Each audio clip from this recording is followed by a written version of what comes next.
Welcome back to Radio Entrepreneurs. My name again is Jeffrey Davis, and I'm CEO and founder of Mage LLC, management consulting firm in the Boston area. Since 1985, working with 700 organizations over the whole time, not at once, building more effective, compelling organizations, more successful organizations. Our next guest is Lyndsey Almon, founder, Sigil Design Studio. Welcome, Lyndsey.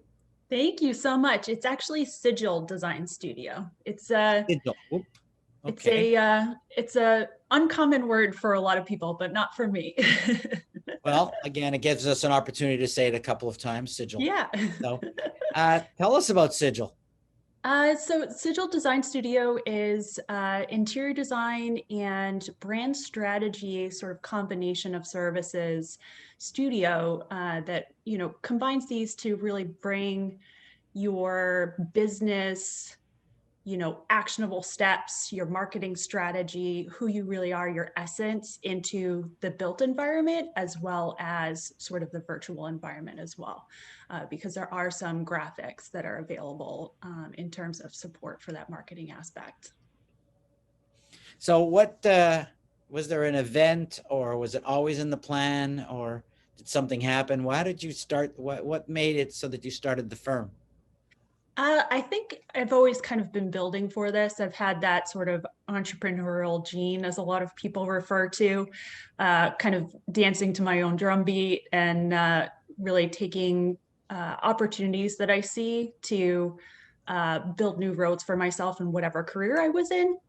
And with 2020 and the job market being what it is, especially being an interior designer in the commercial side of the industry, businesses don't spend money on their spaces and moving and shifting and bettering them when they're not really sure what their revenue is going to do.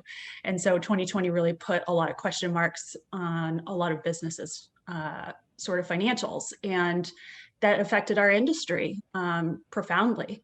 And so there wasn't that much for work out there. And I really saw it as an opportunity to put both of my loves in terms of graphics and the visual aspect of graphics and branding, and meld them with my over 15 years of commercial design experience, and really honestly put together a full package for any business to really take advantage of taking the research that goes behind any sort of design aspect of things and put that combination with their marketing strategy as well. I'm getting a lot of debate from companies about new space, downsized space, who's coming back, who's not coming back, will they come back, will it be a rotation? So I would think your world is a changing world. Can you talk to us a little bit about the new types of designs people are talking to you about? Yeah, there were a lot of companies that were looking at more agile spaces.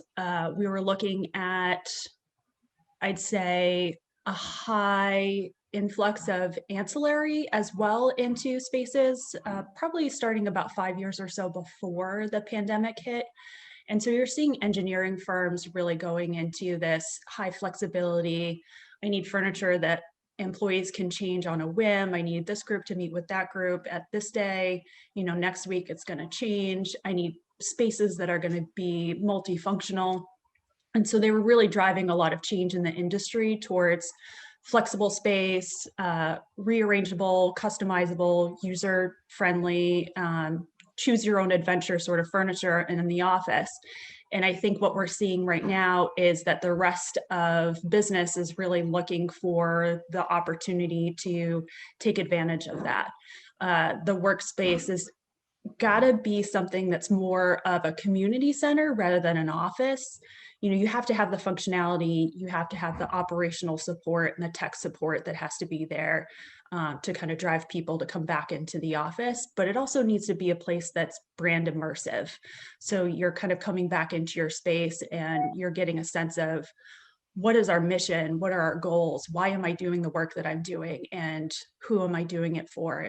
And that really needs to be super important for people when they're coming back into the office. And we're really seeing a lot of discussion around that right now. So is there a particular type of business that you like to work with more than another industry? I mean, I love startups. I love the energy of startups. They seem to be more open to really being immersive in terms of their brand strategy and really bringing it into their space. They're a little less cautious in terms of keeping the space as neutral as possible, that you see with a lot of larger businesses. Uh, it's kind of detrimental, when you have a neutral space. It's like, okay, this is great for everybody, but at the same time, if another company could come into your space the next day and start pick up and working, it's not really doing you any justice in terms of having a hub and a center for people to come to work out of. So I would say that startups are definitely my favorite. But I do a lot of work with biomedical around here, is really huge. And just honestly, more forward thinking companies in general, people that are open to understanding that space definitely has a reflection on the workforce and how happy people are and how productive they are. Well, it's a type of person. We call it in marketing a psychographic. So tell us about yourself. How did you get into this field?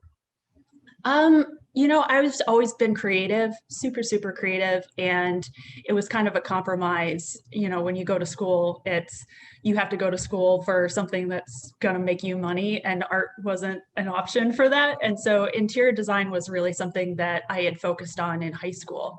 Interior design and architecture. I had taken some extra classes and really loved not only the artistic aspect of things, with form and function and color and understanding the interplay between all of those, but also the social aspect behind it. The thing that really drives me is being able to help people.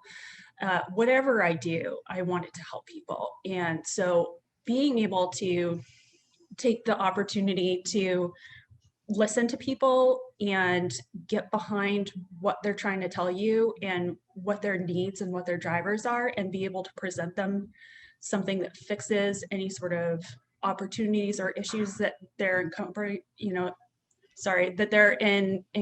on a daily basis is just so amazing to me.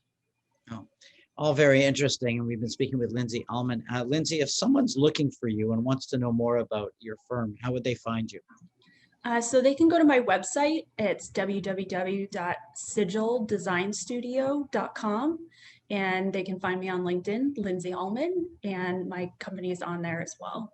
Great. And hopefully you'll send our producers some pictures of some of the work that you've done. I would love to. We appreciate your being on the show today, and remind everybody this is Radio Entrepreneurs. My name is Jeffrey Davis. We'll be right back with more stories.